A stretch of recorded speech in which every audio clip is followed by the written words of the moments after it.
Hello and welcome everyone to the final section of Ananke's Women in Literature Festival. I'm absolutely thrilled that we have Mehr Husain with us. Mehr Husain is an independent publisher and her publishing house is Zuka Books. Yeah, so there's a little bit of a glitch. Mehr will be coming online soon. Yeah, she's here. Mehr. Hi, Mehr. Hi, Wonderful to apologies. have you. Bit of a lag on my end. Absolutely. Mehr, I would like you to officially introduce yourself and talk us through, tell us about Zuka Books, the immense work that you've done with Uljagam, your previous works as well, and this one, Koi Hai. So over to you, Mehr. Thank you, Sabbin. Many congratulations on what has been a very, very successful and absolutely wonderful literature festival. Every year I've seen this platform grow and expand, and this year was truly magnificent. And a special shout out to Namrata of Kimaya Creatives for all the work that they've done behind the scenes and putting things forward and compiling everything together. People don't realize how much work goes into it. They just see a Zoom link, but massive kudos to you and Namrata, who's here with us behind the scenes. I can see Namrata's name there, but many, many congratulations. I think what you guys have done this year is truly, truly magnificent. And I hope that people learn from this and they carry it forward. So Sabbin, my name is Mehr Husain, as you know. I am a journalist, author, and publisher. I set up Zuka Books in 2020. Prior to that, I had a small social enterprise by the name of Zuka Accessories that had come about after I finished writing my first book, Pakistan Fashionable History. And I never thought I would get into publishing. It was never something that I wanted to do or I thought I'd do, but it came about after India-Pakistan relations broke down.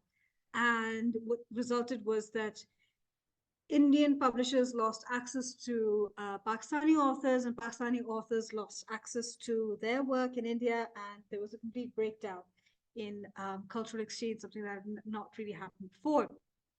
So that's when I remember when I started ranting and raving on social media about this, and of course Sabbin stepped in and she said, "Look, let's transcend boundaries."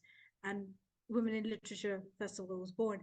With Zuka Books, what we've done is that we continue to push creative freedom. I feel that in Pakistan, the publishing industry has suffered so badly due to social, political, and economic reasons. And because of that, creativity has died out. We've lost out on so many wonderful voices, so many beautiful minds who never got the opportunity to share their work. And so with Zuka Books, with every single publication, we try to push the boundaries for creativity, which is why none of our books are really just black and white text-based, but they're also visual. They're also, yes, that's Grey Matter, that's Uljagam. Thank you. So the idea is that with every single publication, we're pushing boundaries further and further in terms of how language is used, the message that is being communicated, the visual aspect of it, and how to sort of tackle societal taboos in a meaningful way.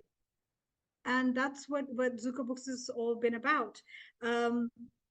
Our most recent publication, of course, has been Koi Hai, Letters to Palestine, which was an open call, a global call for people to contribute letters to Palestine. And one of the things that I am immensely humbled by, and I suppose proud of, that when I gave the first call out, I was really afraid of what would come in.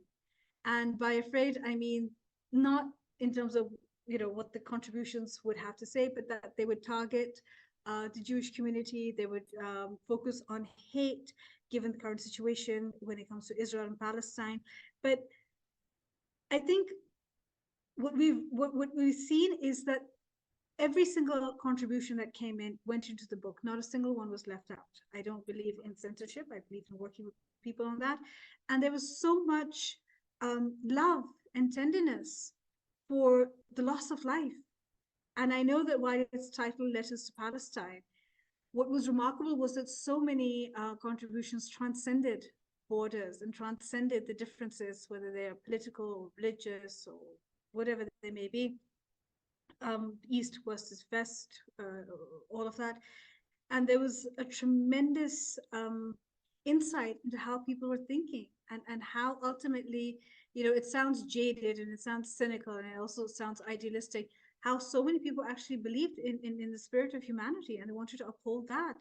And I feel that with this publication, we also need to remember that ultimately, again, as idealistic as this sounds, war is not going to solve anything. And we see that today now, particularly with the global statement being issued by a global feminist, recognized for her role in education, with the statement that she's issued. So ultimately, what it does come down to is the role of the written word, and how we need to uphold that, and how we need to respect that, and how that can also change how matters are dealt with, whether on an individual level, on a national level, regional level, or international level. So I feel with Kohe, which is to Palestine, it was a magnificent product of a global call, a global project for what perhaps is one of the most devastating incidents we will ever have witnessed in our lifetimes or in the history of mankind, really.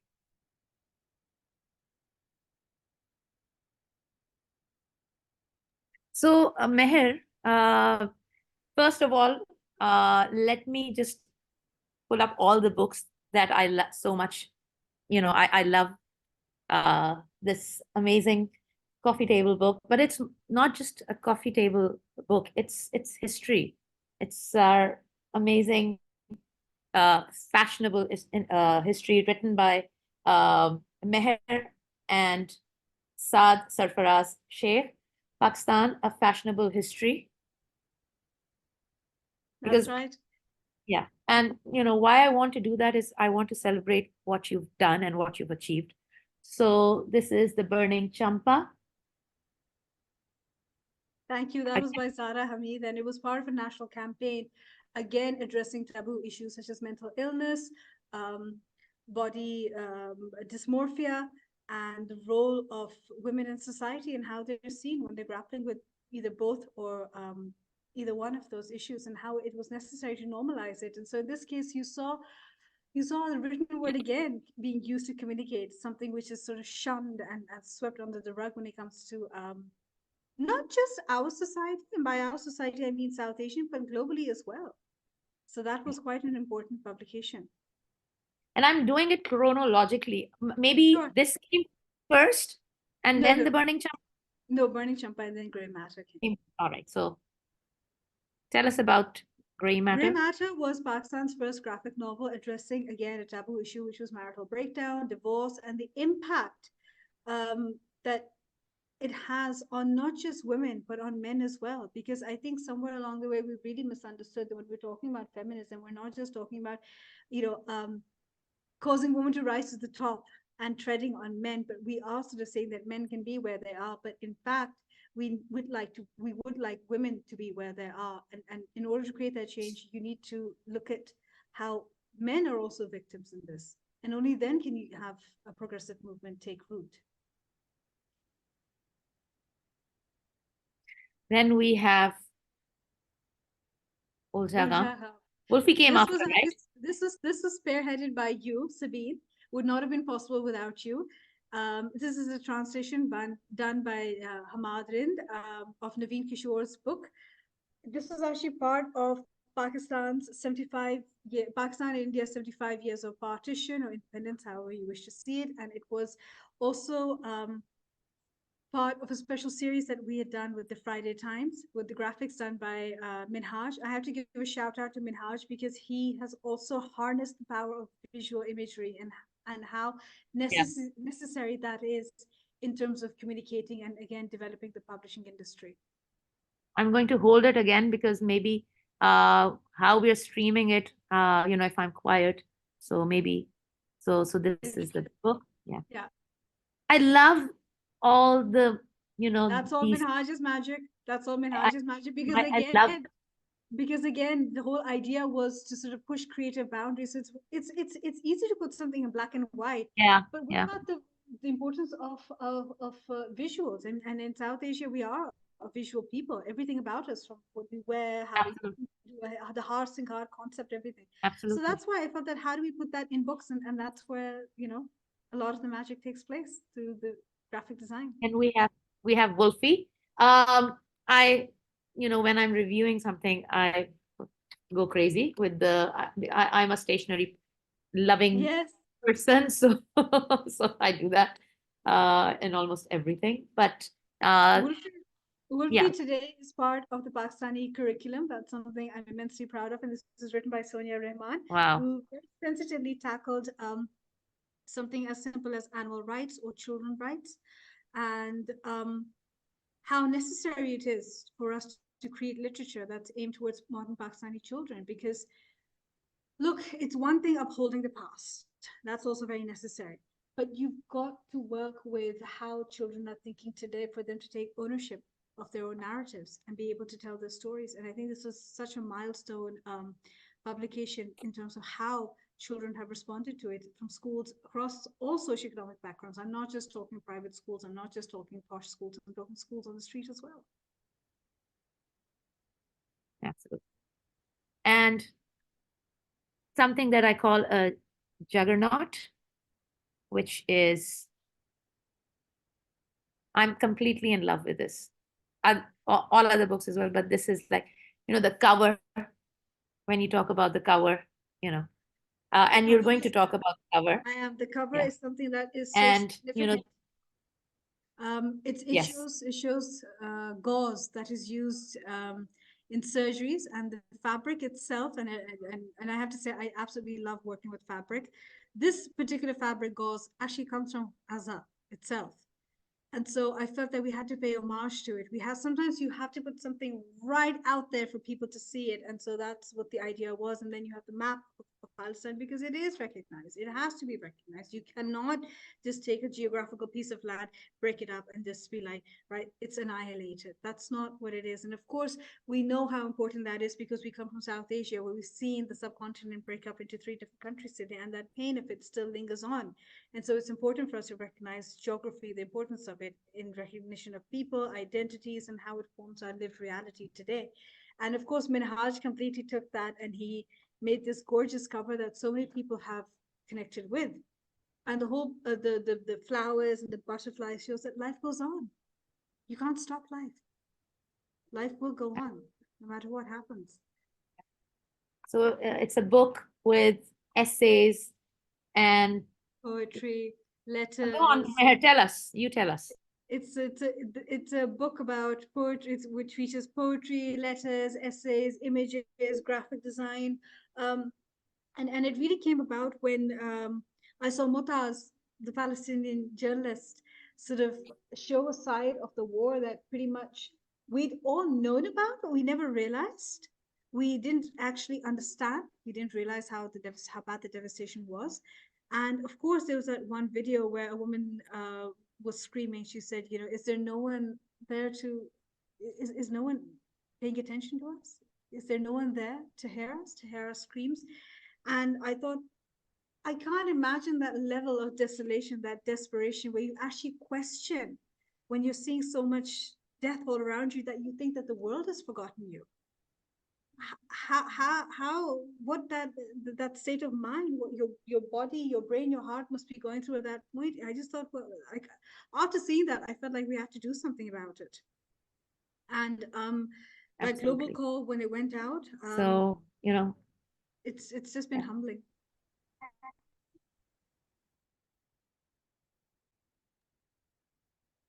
Yeah, it's been such a pleasure, um, you know, talking about this and being even a small part of Koi Hai.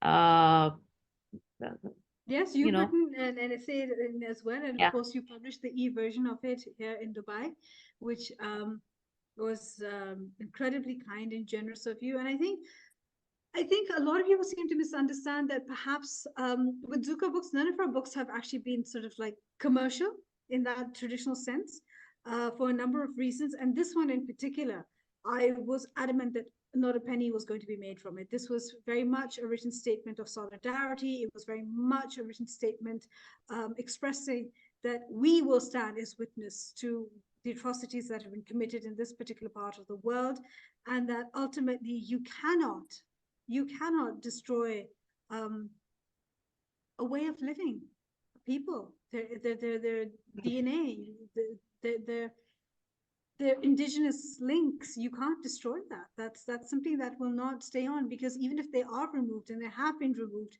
there will be witnesses, and we will continue to talk about it. And that's why I felt it was important for us to do this and share it with human rights organizations and people, with those people who understood the value of the written word and how necessary it is in terms of addressing global issues. Like I said, just today we've seen a global personality issue a written statement, and Sabbin, sometimes that's all it takes. Yeah, that's all it takes. Just say it. Just say it. Just write it out. And this particular statement, had it come out, in October or November, on December, I think by now we could have seen so much. I'll have to see that. I've been so busy with the festival. Yeah, but it's come out too late, and all I can think of is the loss of life and what was achieved. I mean, if such statements are to be made now, and it's still not too late, if anybody hasn't said anything, then please say so. But yeah, what's gone is gone now. But again, the lesson here is that speak up. and the lesson here, well, the one outcome is that it has exposed, you know, so many things that were. It, yeah. But once you've identified a problem, I think that there's still hope. Once something Yes, has been exposed, absolutely. you understand it, you realize it, and then you carry things forward, right? And Absolutely. while we can't fix the mistakes of the past, we can certainly set a precedent and taking things in terms of True, taking things forward. true, And true. so I think that's why this publication was also necessary, because if I'm not wrong, Pakistan was the only country to come out with such a publication. No other Yes, countries to do something like that. And even though it is very much a global call, there are people from India, from Canada, the US, Turkey, Britain, so many other countries where these contributions, from all backgrounds and all professions and all ages. I think what's important to yes, recognize also. children, yes, all ages. But I think what's important is that all of us came together to put together a statement. And now we're seeing that others are also doing the same. They're putting out their statements, as we saw today. And it's just like, sometimes A, timing is everything, and B, you have to speak up. Silence is no longer an option, especially in this digital age where you have so many means of communicating. And if you're still not communicating, then you know something's wrong. Absolutely. Absolutely. Thank you so much, Mehr. Thank you, Sabbin, for everything. No, we could not end our festival, uh, without you. I mean, it's just, that's not you're an integral part of what we are doing and striving to achieve. And not talking about Koihe would have literally devastated me. So, Thank you. Over to you, Namrata. Thank you so much for everything, Sabbin. thank you, Mehr. Take care. Bye-bye. Up next, we have our closing address. And I'm absolutely thrilled that Namrata would be doing that. So stay tuned. We will come on, we'll start streaming really soon.